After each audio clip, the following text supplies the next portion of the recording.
Hello guys, welcome to our YouTube channel Auric Academy. So today we are going to solve some MCQs on unit first which is number systems. Right तो real numbers पे number system में हम देखिए कुछ MCQs आज और solve करेंगे। जैसा कि हम लोग MCQ की सीरीज़ कर रहे हैं तो आपको ये पता होगा कि 3 यूनिट्स हम लोग कंप्लीट कर चुके हैं और अब ये नेक्स्ट यूनिट जो कि अभी फर्स्ट नहीं कराई गई थी तो वो मैं आज आपको कराऊंगी। तो चलिए इस पे बेस्ड क्वेश्चंस देखते हैं। तो ये रहा हमारा फर्स्ट क्वेश्चन।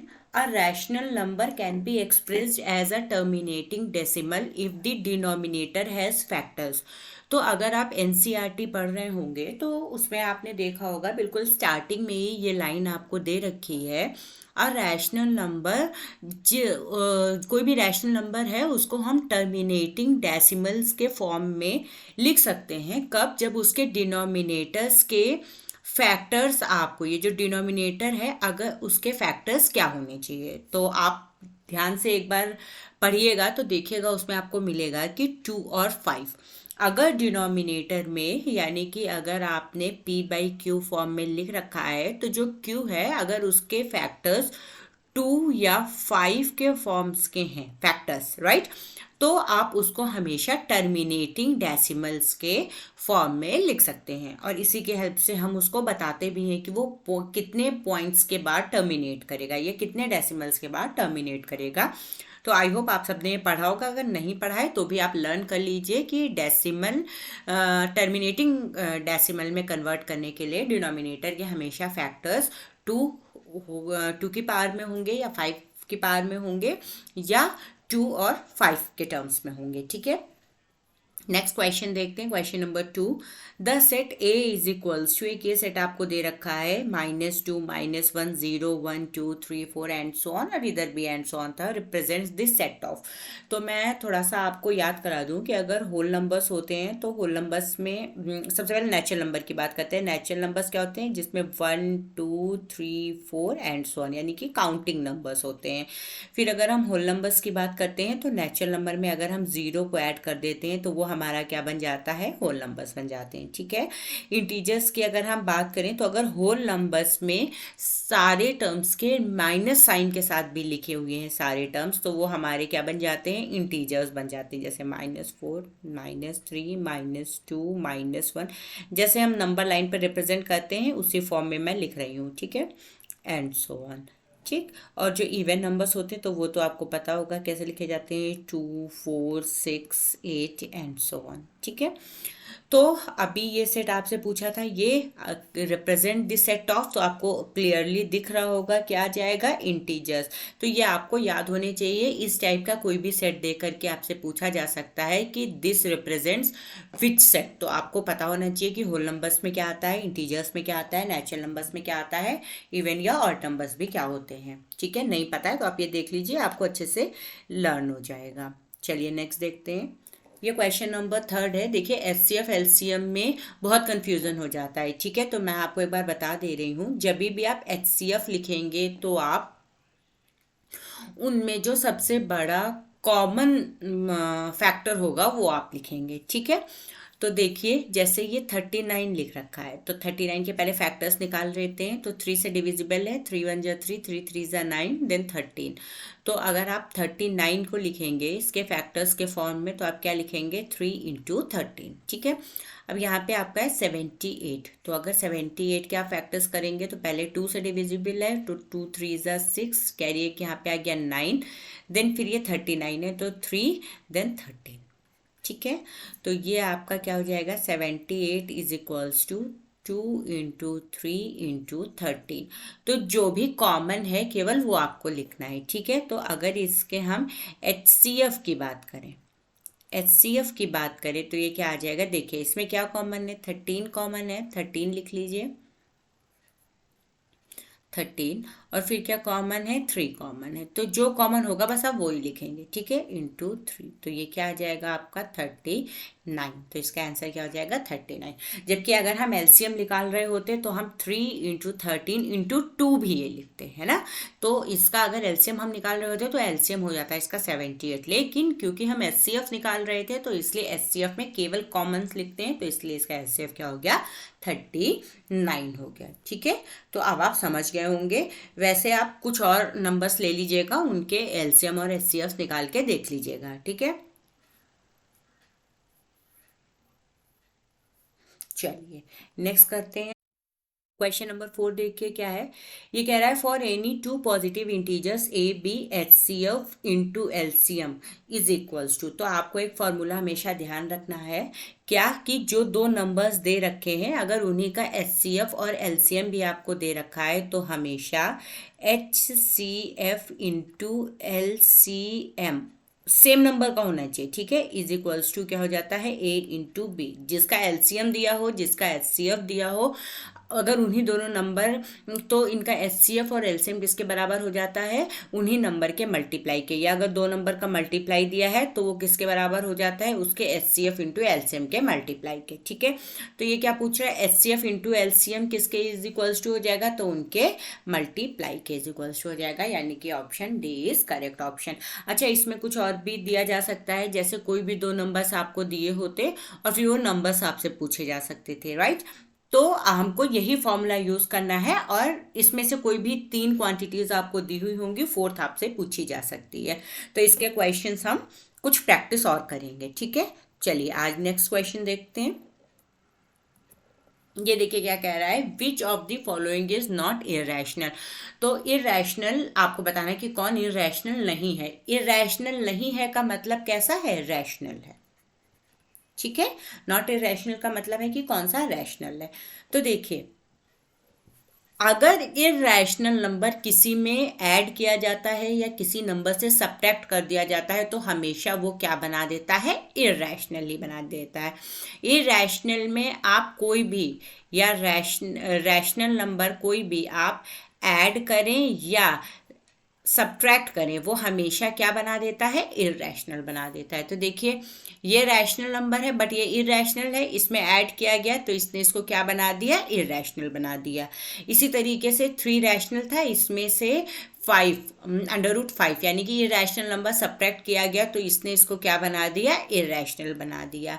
अब यहाँ पे देखिए, अगर उसी नंबर इरेशनल में ही किसी नंबर से मल्टीप्लाई भी किया जा रहा है तो भी वो उसको क्या कर देता है, इरेशनल ही कर देता है। सारी प्रॉपर्टीज हैं, आपकी बुक में लिखी हैं, आपने पढ़ी भी होंगी, तो आप ये लर्न भी कर लीजिए। अब चलिए इस पे बात करते हैं। देखिए ये क्या लिखा है, ये कुछ इस टाइप का लिखा है a+b और ये कुछ इस टाइप का लिखा है a-b। तो a+b इंटू a-b क्या हो जाता है, a² - b², है ना, ये फॉर्मूला होता है।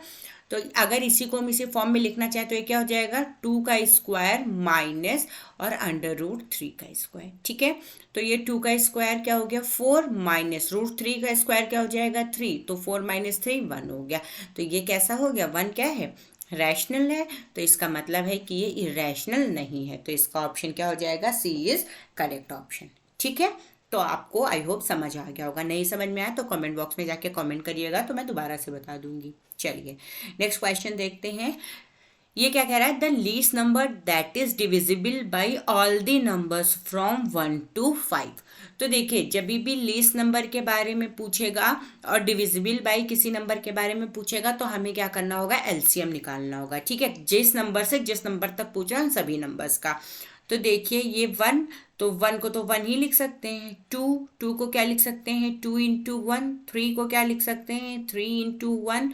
4 को क्या लिख सकते हैं, 2 × 2। और 5 को क्या लिख सकते हैं, 5 × 1। तो अब अगर हम एलसीएम हमको निकालना हो तो इसका एलसीएम क्या हो जाएगा, देखिए 1 सब में आ रहा है तो 1, इसके बाद देखिए 2 एक बार यहाँ पे आ रहा है, एक बार यहाँ पे आ रहा है, तो × 2। फिर अब देखिए 3 दिया, अभी हमने 3 नहीं लिखा है तो 1 तो हम लिख ही चुके हैं, तो ये सारे 1 हटा देते हैं। ठीक है, ये सारे 1 हम यूज़ कर चुके हैं। अभी क्या नहीं यूज़ किया, ये 3 नहीं यूज़ किया है, तो इस 3 के लिए आप लिख लीजिए × 3। फिर इस 2 के लिए आप लिख लीजिए × 2। फिर इस 5 के लिए आप लिख लीजिए × 5। तो कितना हो गया, 5 × 2 = 10, 10 3 ज़ा 30, 30 2 ज़ा 60, तो ये कितना आ गया आपका 60। तो देखिए 60 कहाँ पर है, बी ऑप्शन में है, तो यानी कि बी इसका क्या हो गया, आंसर हो गया। तो जब भी आपसे लीस्ट नंबर पूछेगा that is divisible by all other numbers, तो जितने भी वो नंबर्स पूछ रहा होगा आपको क्या करना होगा, उन सभी नंबर्स का एलसीएम निकाल देना होगा, ठीक है। तो एक बार ये अच्छे से समझ लीजिए, क्योंकि इस पे क्वेश्चंस आ भी सकते हैं, आए भी हुए हैं, आ भी सकते हैं, ठीक है। चलिए नेक्स्ट देखते हैं। फॉर सम इंटीजर एन, कोई एक एन इंटीजर है, the odd integer is represented by. तो देखिए इसने कोई भी एक इंटीजर कहा, लेकिन ये नहीं बताया कि वो इंटीजर आपका ऑड है या इवन है। तो हम दोनों केस करके देखते हैं, फिर आपको डायरेक्ट भी बता दूंगी। एक बार पहले कोई ऑड नंबर लेते हैं, एक बार फिर कोई इवन नंबर लेते हैं, ठीक है। ऑड नंबर लेना है 3 ले लेते हैं, इवन में 2 ले लेते हैं। तो देखिए अब इसमें रख के देखते हैं, अगर हमने ऑड नंबर यहाँ पे लिया होता तो ये ऑड हो जाता, तब तो ठीक था। लेकिन अगर हम यहाँ पे लेते और हम 3 + 1 करते तो ये क्या हो जाता, इस नंबर पे देखिए जब हम ऑड वाला ले रहे हैं, ठीक है। तो देखिए ये 3 हो जाता, ये तो ठीक है, ये तो कैसे, ये हो सकता है कि ऑड बन जाए। ये जब करते तो 3 + 1 कर देते, ये 4 आ जाता, जो कि ऑड नहीं है। यहाँ पे देखिए 3 × 2 यानी कि 6 + 1 कर लेते 7, तो ये भी हो सकता है। और यहाँ पे 2n का मतलब क्या हो जाता, 2 × 3, तो ये कितना हो जाता 6, तो ये भी नहीं होता, तो ये तो क्रॉस हो गया। अब हमारे पास दो चॉइसेस हैं, या तो हमारा ये जो हमने लिख रखा है ये 3 फर्स्ट वाला, या तो ये हो सकता है और या तो ये सी वाला हो सकता है, ठीक है। तो चलिए अब हम क्या करते हैं, इवन लेके चलते हैं। इवन में 2 लेना है, यहाँ पे 2 रखा तो ये तो क्या हो गया, इवन हो गया। इवन होते ही ये तो हट गया हमारा। यहाँ पे देखिए, यहाँ पे 2 + 1 किया तो ये कैसे हो गया, ये हो गया 3, और 3 तो ऑड था, तो ये हो सकता है। लेकिन क्योंकि ये क्रॉस कर चुके, हमको पता नहीं है कि ऑड है या इवन है, तो अब हम ये भी नहीं ले सकते। यहाँ पे देखिए 2n यानी कि 2 × 2 + 1 किया तो ये 5 आ गया। अभी ये ऑड है हमारा, तो ये हो सकता है। और यहाँ पे देखिए 2 × 2 किया तो ये क्या आ गया, 4 आ गया, जो अगेन इवन था, तो आप नहीं ले सकते हो। तो यानी कि दोनों में देखिए, इसमें भी ये 7 आप ले सकते थे, इसमें भी ये 5 आप ले सकते हैं, ठीक है। तो इसलिए ये आपका आंसर हो गया, यानी कि सी वाला। कोई भी इंटीजर हो, चाहे इवन हो चाहे ऑड हो, जब आप 2 से मल्टीप्लाई करेंगे तो हमेशा वो उसको इवन बना देगा, और उस इवन में जैसे ही आप 1 ऐड करेंगे तो हमेशा उसको ऑड बना देगा। ये इतना ही सिंपल था, ठीक है। लेकिन ये मैंने सिर्फ आपको समझाने के लिए किया। आपको ऐसे ध्यान रखना है, कोई भी नंबर हो उसको जब भी आप 2 से मल्टीप्लाई कर दोगे तो वो हमेशा कैसा बन जाएगा, इवन। और जब भी आप उस इवन में 1 ऐड कर दोगे तो हमेशा कैसा बन जाएगा, ऑड बन जाएगा, ठीक है। तो इसलिए ये सी ऑप्शन हो गया। For some integer and the even integer is represented in the form, तो दोबारा से हमको ऑड और इवन लेके करना होगा। तो चलिए पहले देखिए कोई ऑड नंबर ले लेते हैं। तो मान लीजिए 3 हमने ले लिया, ठीक है, कोई 3 ले लिया। तो जब यहाँ पे लिखा तो n3 किया तो ये तो कैसा हो गया, ऑड हो गया, तो ये नहीं हो सकता। यहाँ पे आपने किया 3 + 1 तो ये 4 हो गया, ये हो सकता है। यहाँ पे आपने किया 3 × 2 है ना, +1, तो 6 + 1 7, ये ऑड हो गया, तो ये नहीं हो सकता। और 2n जब आप करोगे तो 2 × 3 6, यानी कि ये भी हो सकता है। तो अभी आपके पास दो चॉइसेस हैं। अब हम जब दूसरा कोई नंबर लेंगे तब लेके देखेंगे। इवन जब लिया हमने, तो इवन लिया, इवन में देखिए जब भी आपने मान लीजिए 2 ले लिया था आपने इवन, तो यहाँ पे 2 लिखा तो ये तो इवन है, ये हो सकता है। लेकिन ये नहीं हो सकता, यानी कि ये ऑप्शन तो कैंसिल हो जाएगा। क्यों, क्योंकि एक में हो सकता था, एक में नहीं हो सकता था। अब यहाँ पे आपने 2 + 1 किया, ये हो गया 3, ये तो ऑड है तो हो ही नहीं सकता। इसके बाद 2n आपने किया तो 2 × 2 + 1 यानी 4 + 1 5, ये भी ऑड है, ये भी नहीं हो सकता। यहाँ पे आपने किया 2n तो 2 × 2 4, तो देखिए ये यहाँ से भी ये हो सकता था, यहाँ से भी हो सकता था, इसलिए यही हमारा करेक्ट आंसर है। वैसे भी चाहे आप कोई भी नंबर लीजिए, चाहे इवन लीजिए चाहे ऑड लीजिए, जब भी आप उसको, कोई भी एक n है, जब भी आप उसको 2 से मल्टीप्लाई कर देंगे, 2n कर देंगे, तो वो हमेशा किस में कन्वर्ट हो जाएगा, इवन में कन्वर्ट हो जाएगा। तो ये आपको डायरेक्ट भी आना चाहिए, सिर्फ समझाने के लिए मैंने लिखा है, ठीक है।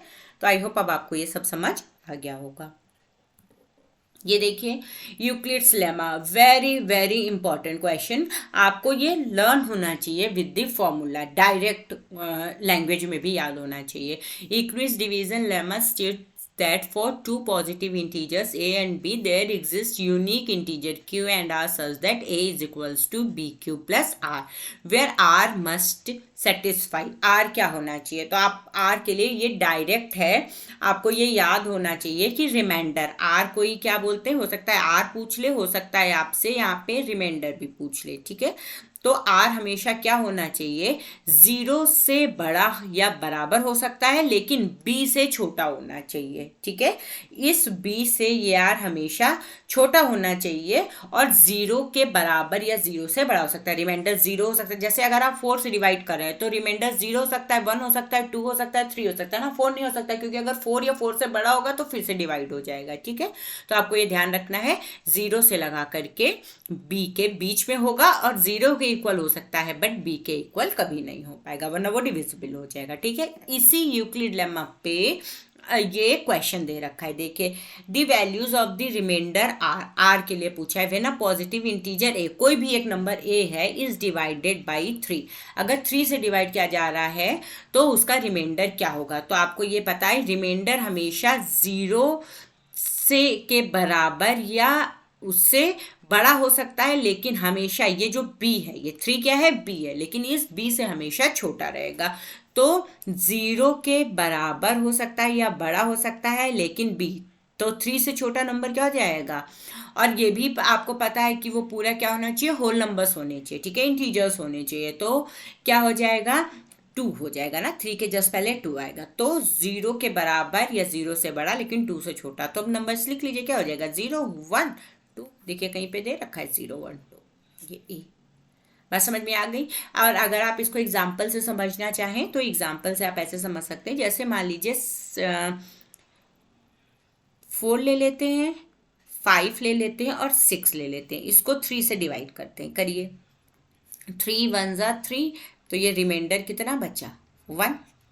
यहाँ पे 3 से डिवाइड कीजिए, 3 1 जा 3, कितना बच गया 2, और यहाँ पे 3 से डिवाइड कीजिए तो 3 1 जा 3, 3 2 जा 6, तो कितना बच गया 0। अब आप कोई भी नंबर ले लीजिए, कोई भी एक नंबर ले लीजिए और उसको 3 से डिवाइड कीजिए, देखिएगा इन्हीं के बीच कुछ ना कुछ बचेगा।